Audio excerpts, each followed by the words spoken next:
नमस्कार दोस्तों, आज फिर हम आप लोगों के लिए एक छोटा सा वीडियो लेकर हाजिर हैं, जिसमें आज हम चर्चा करेंगे क्लास 10th के हिंदी के ऑब्जेक्टिवों के बारे में। ऐसे ऑब्जेक्टिव जो आप लोगों को परीक्षा में बहुत ही ज्यादा वेरी वेरी इंपॉर्टेंट।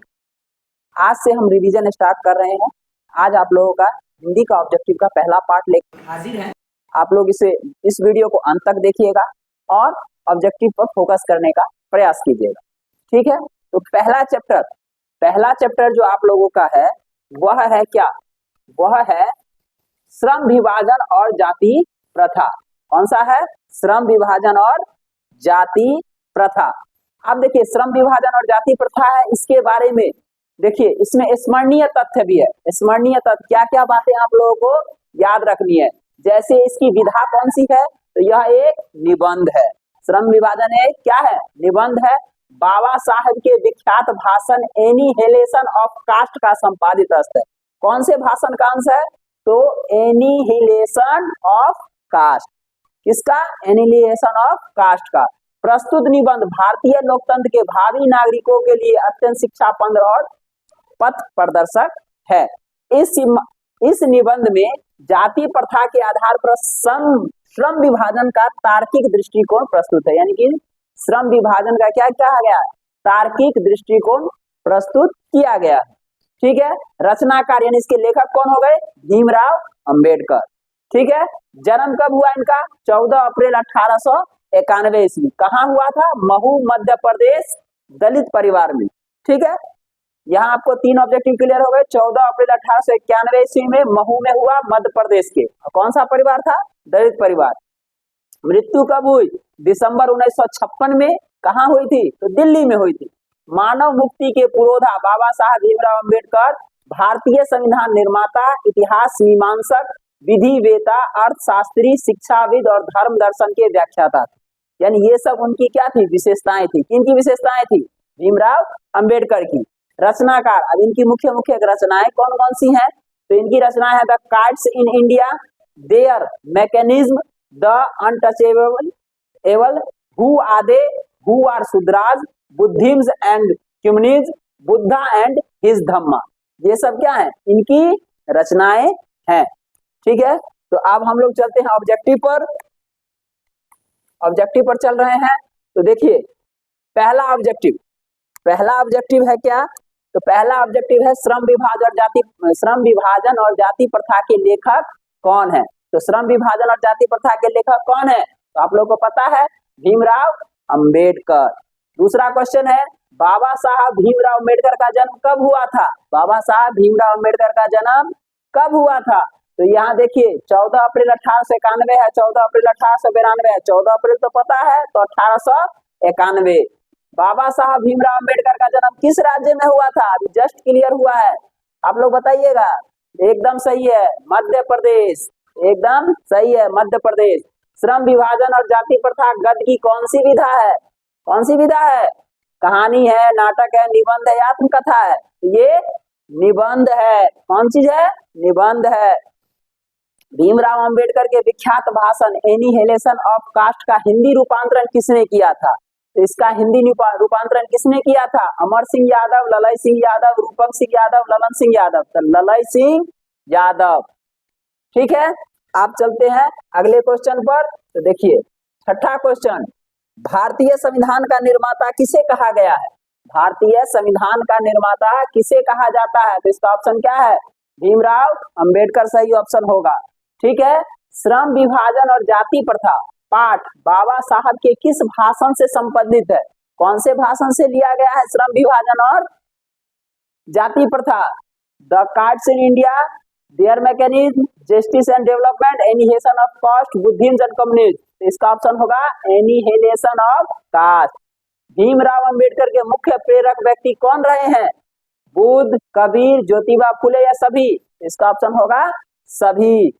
आदर्श समाज स्वतंत्रता, समानता, भ्रातृत्व पर आधारित होगा, यह किसने कहा था? ये किसने कहा था? ऑप्शन आप एक बार फिर से देखिएगा, लेनिन, भीमराव अंबेडकर, बिरजू महाराज, अज्ञे। इसका ऑप्शन सही क्या होगा? इसका ऑप्शन होगा भीमराव अंबेडकर। आधुनिक सभ्य समाज श्रम विभाजन को आवश्यक क्यों मानता है, किसके लिए मान रहा है? कार्य कुशलता के लिए, भाईचारे के लिए, रूढ़िवादिता के लिए या प्रगति के लिए? आप लोग सोचिए क्या है? आधुनिक सभ्य समाज श्रम विभाजन को आवश्यक क्यों मान रहा है? क्यों मान रहा है? तो कार्य आधुनिक सभ्य श्रम विभाजन को क्यों आवश्यक मानता है? कार्य कुशलता के लिए। ठीक है। भारत में बेरोजगारी का मुख्य कारण क्या है? जाति प्रथा। ठीक है। समाज और राजनीति में बेहद सक्रिय भूमिका निभाते हुए अंबेडकर ने किनको मानवीय एवं अधिकार दिलाने के लिए अनेक प्रयास किए? किनको? अछूतों को, स्त्रियों को, मजदूरों को या सभी को? किनको किए हैं? सभी के लिए। वो सबके लिए लड़ाई लड़े थे। ठीक है। संविधान निर्माता अंबेडकर के अनुसार आदर्श समाज किस पर आधारित होना चाहिए? स्वतंत्रता, समता, भ्रातृत्व या उपयुक्त? सभी पर। किस पर निर्भर होना चाहिए? सभी बातों पर। यानी कि लोगों को स्वतंत्र भी रहना चाहिए, समानता भी होनी चाहिए, भाईचारा भी होना चाहिए। यानी कि संविधान सभा के निर्माता अंबेडकर के अनुसार क्या था? सभी उपयुक्त सभी बातें, स्वतंत्रता, समता और भ्रातृत्व, सभी बातों पर ध्यान देना चाहिए। भीमराव अंबेडकर किस विडंबना की बात करते हैं? तो भीमराव अंबेडकर किस विडंबना की बात करते हैं? तो इस युग में भी जातिवाद के पोषकों की कमी नहीं है। जाति प्रथा श्रम विभाजन का स्वाभाविक रूप है। जाति प्रथा बेरोजगारी का एक प्रमुख कारण है। जाति प्रथा स्वाभाविक संरचना है। इसका ऑप्शन क्या होना चाहिए? इस युग में भी जातिवाद के पोषकों की कमी नहीं है। आज के समाज में भी जातिवाद के पोषक क्या है? आप लोगों को आपके समाज में मिल जाएंगे, जो भी जात पात में विश्वास रखते हैं। ठीक है। तो आगे और चलते हैं इसमें देखिए अब आगे अंबेडकर के अनुसार अगला क्वेश्चन आ रहा है। अंबेडकर के अनुसार भाईचारे का वास्तविक रूप क्या है? कमल की तरह, दूध पानी के मिश्रण की तरह, शक्कर और पानी के मिश्रण की तरह, या इनमें से कोई नहीं? तो इसका क्या ऑप्शन होगा? दूध और पानी के मिश्रण की तरह। जैसे दूध में पानी दिखाई नहीं देता है, वैसे ही हम लोगों में भाईचारा ऐसा होना चाहिए कि एक दूसरे में प्रेम दिखना चाहिए।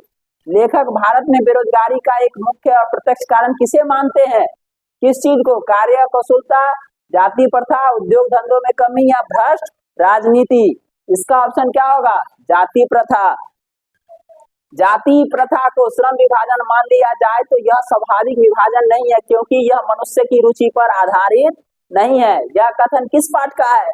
तो यह कथन हमारा हो जाएगा श्रम विभाजन और जाति प्रथा का। ठीक है। अगला क्वेश्चन है, जाति प्रथा पेशे का दोषपूर्ण पूर्व निर्धारण ही नहीं करती, बल्कि मनुष्य को जीवन भर के लिए उसे एक पेशे में बांध देती है। प्रस्तुत गद्यांश के रचनाकार कौन है? राजेंद्र प्रसाद, नलिनी विलोचन शर्मा, अमरकांत, भीमराव अंबेडकर। तो इसका ऑप्शन होगा भीमराव अंबेडकर। ठीक है। तो आगे चलते हैं अगले क्वेश्चन पर। तो अगला क्वेश्चन हमारा क्या कह रहा है?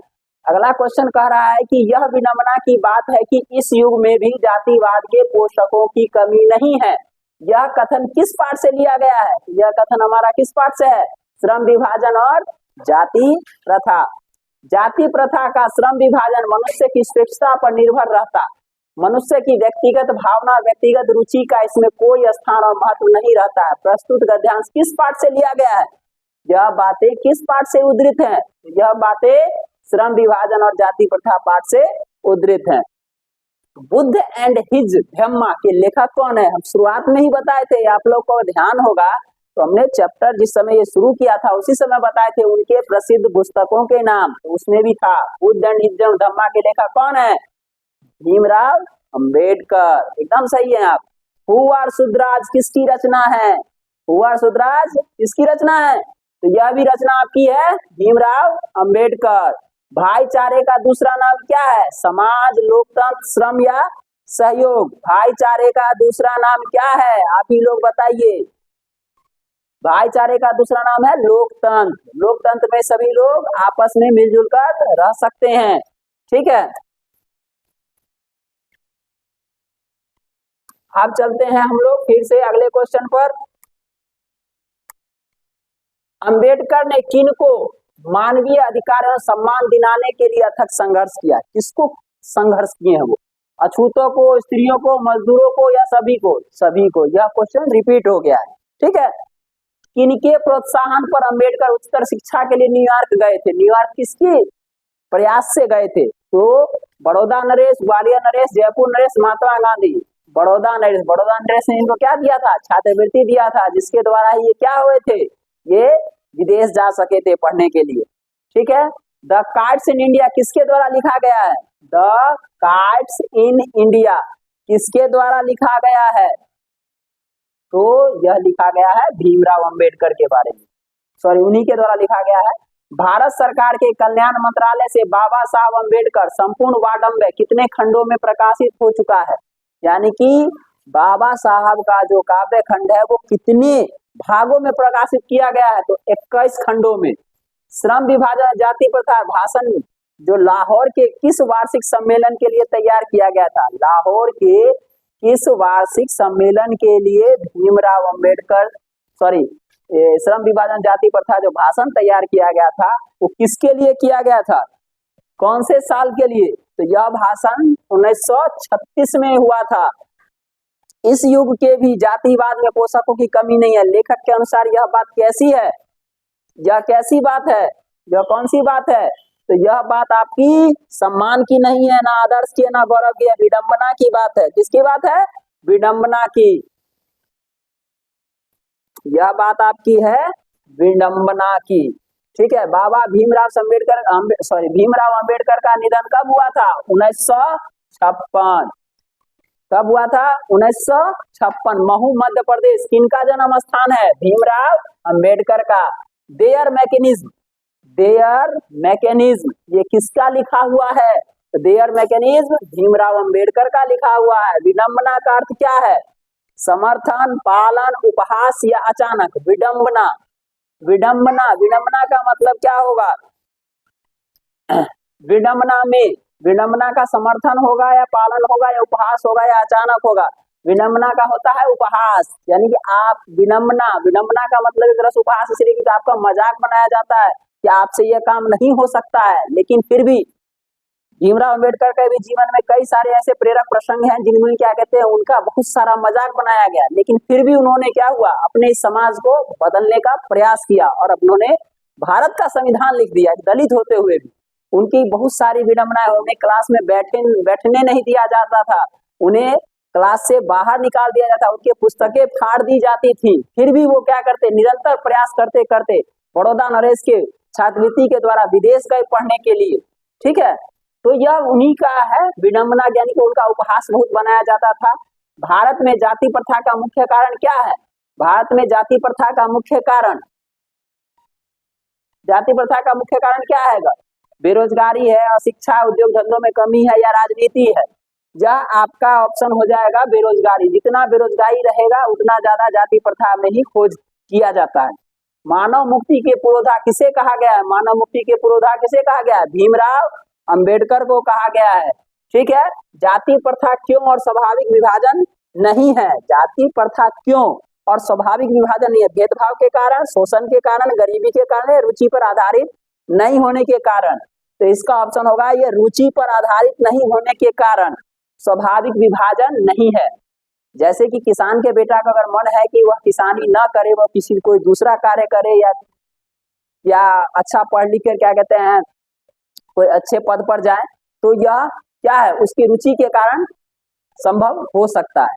ठीक है, तो इस तरीके से हमने पहले चैप्टर पार्ट के कुछ प्रश्नों को देखे कि हाँ भाई उसका कैसा आंसर होता है और ऑब्जेक्टिव को याद करने का प्रयास किए। तो बने रहेंगे इस वीडियो में, मिलते हैं फिर अभी और हम आगे चलेंगे। वीडियो थोड़ा लंबा होगा, इसे स्किप करने के बजाय आप लगातार अगर देखिएगा तो हो सकता है आपको इससे कुछ क्वेश्चंस ऐसे मिले जो आपने कभी देखे ना। ठीक है, अगर ये क्वेश्चन अगर आप लोगों के अगर एग्जाम में आते हैं तो बहुत ही अच्छी बात है। हमारा प्रयास निरंतर जारी रहेगा। अब देखिए, अब है दूसरा चैप्टर है, तो हमारा प्रयास यह है कि हम आप लोगों के निरंतर 1 या 2 दिन पर एक चैप्टर लेकर आए, ऑब्जेक्टिव का रिवीजन करवा दिया जाए ताकि आप लोगों को एग्जाम में अच्छा से अच्छा नंबर आए। ठीक है, तो दूसरा चैप्टर है हमारा विष के दांत। विष के दांत के लेखक कौन थे? लेखक थे इसके नलिन विलोचन शर्मा। नलिन विलोचन शर्मा इसके लेखक। किसके लेखक? विष के दांत के। विष के दांत अन्य कहानियां के नाम से संकलित है, यानी कहां से ली गई है? विधा इसकी कहानी है, यानी विष के दांत है क्या? तो कहानी है। यह कहानी कौन से वर्ग की है? तो मध्यम वर्ग की है। उसके अंतर विरोधों के सहित सामाजिक भेदभाव, लिंग भेदभाव, सेन साहब अपने बेटे बेटी में किस प्रकार भेदभाव करते थे, ये कहानी आप लोग पढ़िएगा तो उसमें देखे होंगे। लिंग भेद, आक्रामक स्वार्थ की छाया में पलते हुए प्यार दुलार के परिणामों को भारतीय सामाजिक असमानता, मानवाधिकार की महत्वपूर्ण मानगी पेश करती है। रचनाकार इसके हैं नलिन विलोचन शर्मा। इसके रचनाकार कौन है? नलिन विलोचन शर्मा। जन्म इनका कब हुआ था? 18 फरवरी 1916 बदरघाट पटना में, अपने बिहार के ही हैं, बदरघाट पटना में। मृत्यु इनकी हुई 12 सितंबर 1961 ईस्वी को। हिंदी कविता के प्रपद्यवाद प्रवर्तक और नई शैली के आलोचक कविता। देखिए, आलोचक उसे कहा जाता है जो अपने समाज के कुछ बुराइयों को क्या करें, अपने लेखन शैली के माध्यम से वह लोगों तक पहुंचाएंगे, तो उसे आलोचक कहा जाता है। आलोचकों के मतानुसार प्रयोगवाद और वास्तविक प्रारंभकर्ता, इनकी कहानियों में श्रमता और मनोवैज्ञानिकता तत्व उपस्थित है। रचनाकार की प्रमुख कृतियां, इनकी कौन कौन सी रचना मुख्य है? तो वो है दृष्टिकोण, साहित्य का इतिहास, दर्शन, मानदंड, आलोचनात्मक ग्रंथ। ये सब इनके आलोचनात्मक ग्रंथ है। ठीक है, तो अब हम लोग चलते हैं इनके ऑब्जेक्टिव पर। पहला ऑब्जेक्टिव, थोड़ा गौर कीजिएगा, पहला ऑब्जेक्टिव है क्या? पहला ऑब्जेक्टिव है आपका विष के दांत कहानी के रचयिता कौन है? ये पाठ हम पहले ही क्लियर कर दिया है, नलिन विलोचन शर्मा। विष के दांत पाठ के लेखक कौन है? नलिन विलोचन शर्मा। याद हो जाएगा, एकदम सही है। और नलिन विलोचन शर्मा का जन्म कौन सी ईस्वी में हुआ था? कब हुआ था नलिन विलोचन शर्मा का जन्म? 1916। हमरा से नहीं बोल, ठीक है, ठीक है, 1916 नलिन विलोचन शर्मा जी का जन्म। हमसे नहीं बोलिए, अपने आप याद रखिए। कब याद होगा? 1916 में। नलिन विलोचन शर्मा का जन्म कहाँ हुआ था? सिमरिया, बलिया, उन्नाव या पटना? बदरघाट पटना। ठीक है। विष के दांत पाठ की विधा कौन सी है? विष के दांत है क्या? तो विष के दांत क्या है? आपकी कहानी है। गिरधर लाल का बेटा है। गिरधर लाल का बेटा कौन था? रमन था, कासू था, मदन था, खोखा था? तो मदन था। खोखा किस कहानी का पात्र है? खोखा कौन सी कहानी में आया था? विष के दांत। मदन किसका बेटा है? तो मदन था किसका? मार खाने वाला गिरधर लाल का बेटा। याद आया? ठीक है। ऐसे ही आप चलते हैं आगे के वीडियो पर, सॉरी आगे के क्वेश्चंस पर। सेन साहब की कितनी लड़कियां थी? सेन साहब की कितनी लड़कियां थी? 5 लड़कियां थी। पांचों के नाम अगला क्वेश्चन में, सीमा, रजनी, आलो, शेफाली और आरती, ये पांचों किनकी बेटियां थी? सेन साहब की। ऑब्जेक्टिव के साथ साथ ये सब्जेक्टिव में भी क्वेश्चन पूछ देता है कि सेन साहब की कितनी बेटियां थी, उनके नाम लिखे। तो सेन साहब की 5 बेटियां थी। 5 कौन कौन सी? सीमा, रजनी, आलो, शेफाली और आरती। ना उम्मीद बुढ़ापे की आंख का तारा कौन था? ना उम्मीद बुढ़ापे की आंखों का तारा, शेफाली, खोखा, रजनी या मदन? खोखा। ठीक है, तो खोखा था। उसके बाद देखिए किनके सिद्धांतों,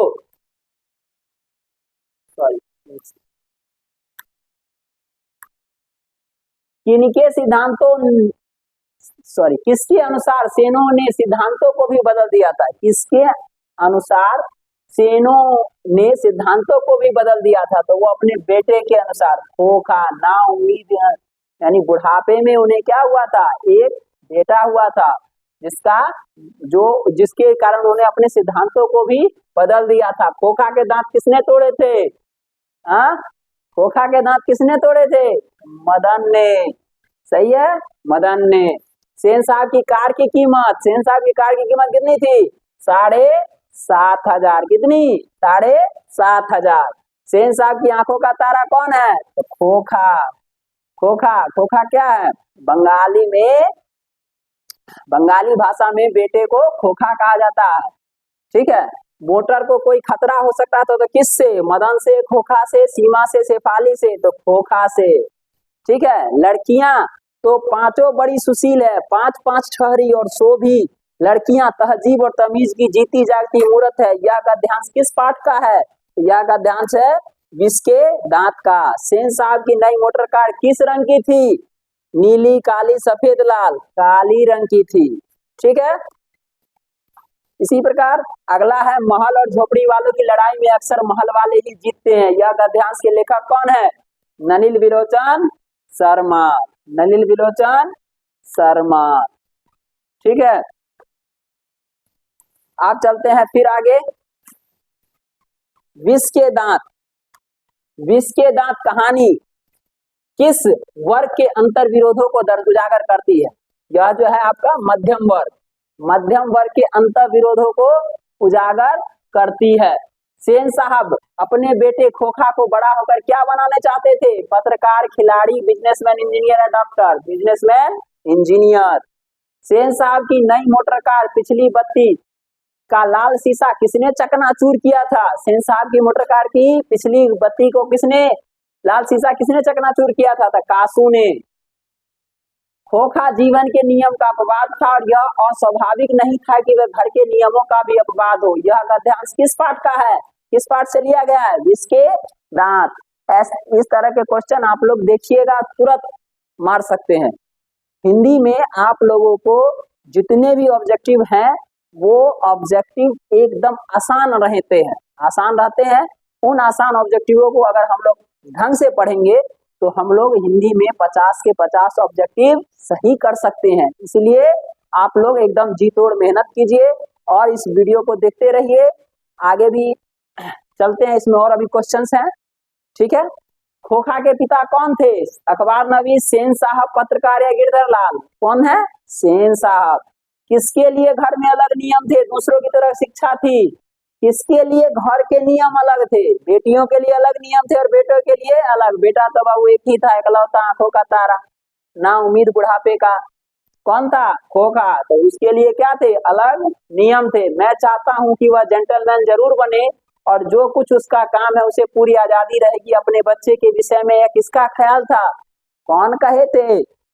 हाँ, ये कहे थे पत्रकार महोदय। कौन महोदय? पत्रकार महोदय ने यह बात कही थी।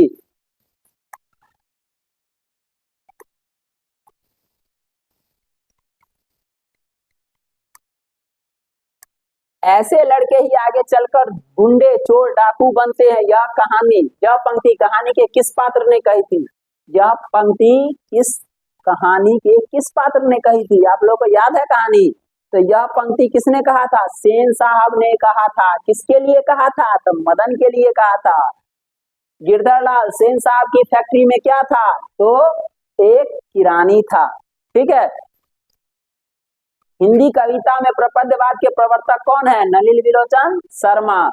किनकी लड़कियां तहजीब और तमीज की जीती जागती मूर्त है? सेन साहब की। ठीक है। सीमा, रजनी, आलो, शेफाली, आरती पांचों किसकी बहनें थी? वहां बेटी पूछा था तो आप लोग सेन साहब लगाए थे। यहाँ पूछा है किसकी बहन थी? मदन की, लेखक की, खोखा की, गिरधारी लाल की? खोखा की बहनें थी। झोपड़ी और महल की लड़ाई में अक्सर कौन जीतते हैं? झोपड़ी और महल की लड़ाई में अक्सर कौन जीतते हैं? महल वाले जीतते हैं। लेकिन उस दिन गलत हो गया था, उस दिन उल्टा हो गया था। झोपड़ी वाला ही महल वाला के दांत तोड़ दिए थे। ठीक है। अरे बच्चों की लड़ाई थी। हाँ, तो कौन सी कहानी मध्यम वर्ग के अंतर विरोधों को उजागर करती है? नाखून क्यों बढ़ते हैं, श्रम विभाजन, जाति प्रथा, विष के दांत या नागरी लिपि? कौन सा? विष के दांत। दर्शन और संस्कृत के प्रख्यात विद्वान महामहोपाध्याय पंडित रामावतार शर्मा के ज्येष्ठ पुत्री थे। ज्येष्ठ पुत्री थे। कौन थे? हाँ, पुत्री नहीं होगा, सॉरी, यहाँ पुत्र होगा। ज्येष्ठ पुत्र। ज्येष्ठ पुत्र कौन थे? नलिन विलोचन शर्मा। मध्यम वर्ग के अनेक अंतर विरोधों को उजागर करने वाली कहानी कौन सी है? तो विष के दांत। विष के दांत के कहानी का मुख्य पात्र कौन है? विष के दांत कहानी का मुख्य पात्र कौन सा है? मदन है, सेन साहब है, खोखा या गिरधारी लाल है? कहानी का मुख्य पात्र खोखा है, क्योंकि ये पूरी कहानी खोखे के ही इर्द गिर्द घूमती है। खोखा कैसा था, क्या था, कितना बदमाशी करता था, या कितना अच्छा था। उसी के आसपास ये कहानी घूमती है, इसलिए कहानी का मुख्य पात्र खोखा था। कासू और मदन की लड़ाई के संबंध में लेखक क्या चाहता है? हड्डी और मांस की लड़ाई, बंगले के पिल्ले और गली के कुत्ते की लड़ाई, उपयुक्त दोनों, इनमें से कोई नहीं। कौन सा बात होगा? इसमें दोनों बात होगी, हड्डी और मांस की लड़ाई और बंगले के पिल्ले की गली के कुत्ते के साथ लड़ाई। खोखा के दांत तोड़ने के बाद गिरधर लाल मदन को क्या करता है? क्या करता है? गुस्सा करता है, पिटाई करता है, लपक कर मदन को हाथों से उठा लेता है, घर से भगा देता है। क्या करता था? वह लपक कर मदन को उठा लेता है। सेन साहब के दूर के रिश्तेदार कौन थे? गिरधर लाल, मुखर्जी साहब, डॉक्टर या अखबार नवीस? उनके दूर के रिश्तेदार अखबार नवीस। नई विलोचन शर्मा के स्कूल की पढ़ाई कहाँ से हुई थी? कौन से स्कूल से नई विलोचन शर्मा की पढ़ाई हुई थी? Patna collegiate school. नई विलोचन शर्मा प्राध्यापक रहे थे। कहाँ के प्राध्यापक रहे थे नई विलोचन शर्मा? नई विलोचन शर्मा हर प्रसाद जैन कॉलेज आरा के, पटना विश्वविद्यालय के, रांची विश्वविद्यालय के, सभी जगह वो क्या रहे थे? प्राध्यापक के रूप में अपनी ड्यूटी दिए थे। काली चमकती हुई स्टील मंड एंड नई मोटर कार थी, किसकी थी? तो सेन साहब की थी। मदन ने खोखा के कितने दांत तोड़ दिए थे? मदन ने खोखा के 2 दांत तोड़ दिए थे। ठीक है। विष के दांत कहानी में मोटर कार किसकी थी? इसके दांत कहानी में मोटर कार किसकी थी? तो सेन साहब की थी। मदन के लिए क्या खाना मामूली बात थी? तो मदन के लिए मार खाना मामूली बात थी। मदन जो है वो अपने पिताजी से बार बार किसी न किसी बात पर पिटता रहता था। ठीक है। तो आज आप लोगों ने देखा कि हमने 2 चैप्टर के ऑब्जेक्टिव कंप्लीट कर लिए हैं। फिर हम लोग बहुत जल्द ही आगे कुछ और ऑब्जेक्टिव लेकर आएंगे इसके पार्ट 2 में। तो इस वीडियो को अंत तक देखने के लिए धन्यवाद। और अगर आप लोग अपना और बेहतर क्लास ज्वाइन करना चाहते हैं तो ऑफलाइन में आकर साइंस स्टडी पॉइंट बालापाकर चौक पर आकर आप एडमिशन लेकर क्लासेस ज्वाइन कर सकते हैं। तो वीडियो देखने के लिए धन्यवाद। प्लीज लाइक और सब्सक्राइब कर लीजिएगा चैनल को, ताकि आगे की वीडियो निरंतर आप तक पहुंचते रहे। धन्यवाद।